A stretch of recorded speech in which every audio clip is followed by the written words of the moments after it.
کے اوپر ایک وکٹمائزیشن کی اور ون سائیڈڈ وکٹمائزیشن کی، کیا کہیں گے آپ؟ وشا صاحب، جب بھی آپ ریاستی معاملات میں، حکومتی امور میں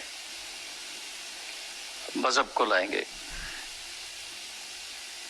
تو پھر اس کے ساتھ جو کچھ آتا جائے گا وہ ہم دیکھتے آ رہے ہیں. آپ نے دیکھا ہوگا کہ پہلے ریاست سے مطالبہ کیا گیا کہ احمدیوں کو اقلیت ڈکلیئر کریں.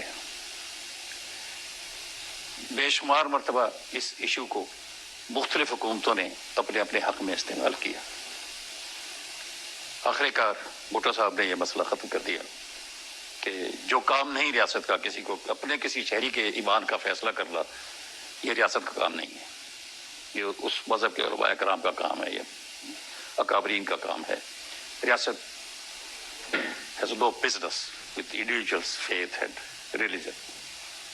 خیر، یہ ہو گیا، اب ہو گیا ہے، وہ اقلیت ہو گئے ہیں تو اب وہ پاکستانی تو ہیں، انہیں پاکستانی دے دیں، وہ نہیں دیا جا رہا.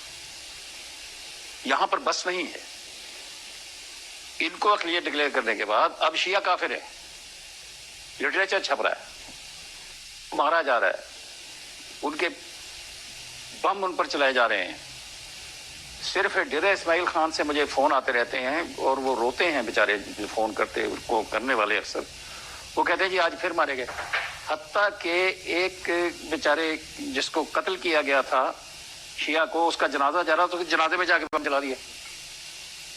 اب یہ کافر ہیں، آپ انہیں بھی کافر قرار دے دیں، اس کے بعد ملا باز نہیں آئے گا، اس کے بعد وہ نئے کافر ڈھونڈے گا. ان کا کام ہی مسلمانوں کے اندر سے کافر پیدا کرنا ہے اور پھر انہیں مارنا. بات کرتے ہیں ویری کوئکلی، 2-3 منٹ رہ گئے ہیں پاکستان کے. انہوں نے مولانا ظفر علی خان صاحب کی بات کی تھی، ظفر احمد خان صاحب کی، قائد اعظم کے ساتھیوں میں سر ظفر اللہ خان صاحب کی، اور ساتھ ہی انہوں نے doctor Abdus Salam I must tell you is a pride of Pakistan. یعنی اگر کسی کو ان کے اوپر کوئی شک ہے تو وہ اس کو اپنا علاج کرانا چاہیے. پروفیسر عبدالسلام جو ہے انتہائی قابل احترام اور دنیا کے مانے ہوئے اسکالر، نوبیل پرائز. آپ کو یاد ہوگا انہیں نوبیل پرائز جب ملا تھا وہ پاکستان آئے تھے کہ یہاں وہ سیٹ اپ کریں گے ہائر ایجوکیشن سائنسز میں ایک یہاں انسٹیٹیوشن بنائیں گے. انہیں اجازت نہیں دی گئی کہ مسلمانوں کو خراب کرے گا. انہوں نے جا کے پنجاب یونیورسٹی کے وہ پڑھے ہوئے تھے، اٹلی میں، پنجاب یونیورسٹی اٹلی میں انہوں نے قائم کیا، اور وہاں پر بطور خاص سب سے زیادہ مسلمان لڑکے ہی داخل کیے جاتے ہیں. ایک اور بات یہ ہے بڑی کوئکلی، اور اس شخص نے جو بتایا، اسے کہا، وہ بالکل ایک نئی تھیوری لے کر آئے تھے سائنس کی جو ان سے پہلے کسی کے علم میں نہیں. جب ان سے پوچھا گیا کہ آپ اس تھیوری کی طرف کیسے گئے تو انہوں نے کہا میں قرآن پاک پڑھ کے گیا.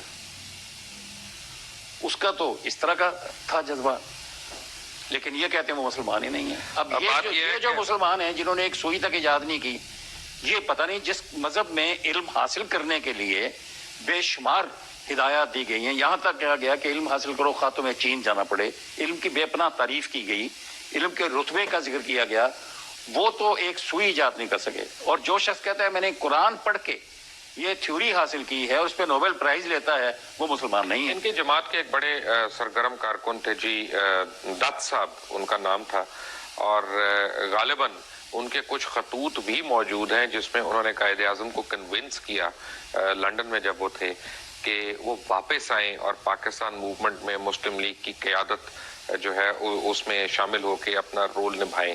تو جب ہم پاکستان کی بات کرتے ہیں تو پاکستان میں جب ہم پنجابی، پٹھان، سندھی، مہاجر، ان ساری اینٹیٹیز کو برا کہتے ہیں اور کہتے ہیں یہ صحیح نہیں ہے، فیڈریشن کی بات ہونی چاہیے، تو کیا پھر صرف پاکستانی کی بات نہیں ہونی چاہیے؟ جی نہیں، خیر یہ غلط مطالبہ ہے. جو شخص جس خطے کا رہنے والا، جس نسل سے تعلق رکھنے والا، جس زبان کا بولنے والا ہے، وہی اس کی شناخت. نہیں، میں اس سینس میں نہیں کہہ رہا، میں کہہ رہا کہ وہ پاکستان کے اوپر تو حاوی نہیں ہوئے گا نا، وہ اس کا سب سروینٹ ہوئے گا نا، وہ پارٹنر ہوگا. پارٹنر ہو گیا. تو اسی طرح ہر مذہب والا پارٹنر نہ ہو گیا. پاکستان فیڈریشن ہے تو اسی طرح ہر فیتھ والا پارٹنر نہ ہو گیا. پاکستان میں پارٹنرشپ ہے سب، ہم سب کی، خواہ وہ مسلم ہے خواہ غیر مسلم ہے، ہم سب کا وطن ہے. اس میں تو کسی کو شک و شبہ نہیں ہونا چاہیے. Right. نذیر ناجی صاحب, thank you very much for being here with us. I mean, آپ سے میں نے آج بڑا سیکھا ہے. اینڈ وہ حسن اسحار صاحب نے مجھے ایک دفعہ کہا تھا کہ اردو زبان میں اگر کسی کو کالم نگار کہلانے کا حق ہے تو وہ نذیر ناجی ہے. ناؤ آئی نو کہ وہ آپ کو اتنا بڑے بڑے لوگ آپ کا اتنا پاس کیوں کرتے ہیں. یہ ان کی مہربانی ہے حسن اسحار صاحب کی. جی